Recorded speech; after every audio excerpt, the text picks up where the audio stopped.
Today on Free Pilot Training, I've got a quick and easy tip for you that I think is going to really help improve your landings. Now, as your instructor might have explained, all you need to do to have a perfect landing is to bring the nose of the airplane up until the cowling's on the horizon and just freeze that pitch picture there.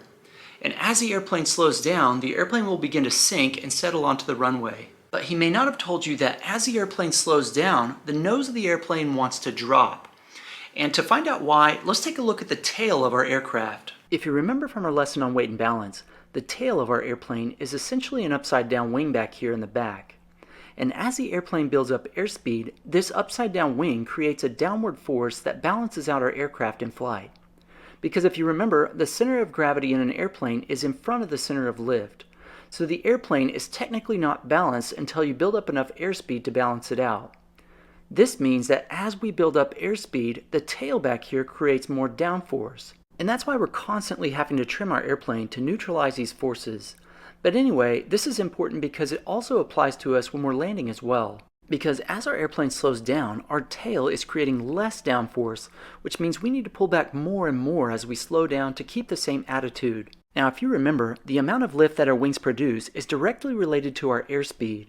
So that means that as our airplane slows down, our wings will produce less lift, and our airplane will sink towards the runway as we slow down.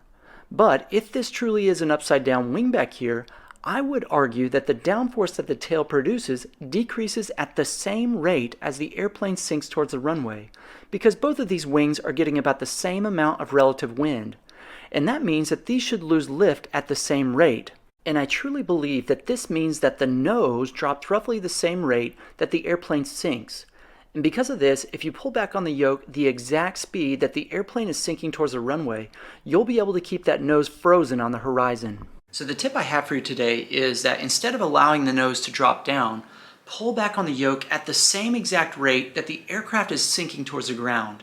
And this is going to allow you to settle down onto the runway perfectly and to freeze that pitch attitude like your instructor talked about. And if I'm looking at the end of the runway and I'm freezing that cowling on the horizon and I'm pulling back at the same rate that I'm sinking towards the ground, I'm going to have a buttery smooth landing. Alright, now get out there and try this tip. I hope you enjoyed this video. If you did, please hit the like button and be sure to try this video right here. Bro, you're not going to believe this. I just bought it free pilot training. I'm going to keep on watching.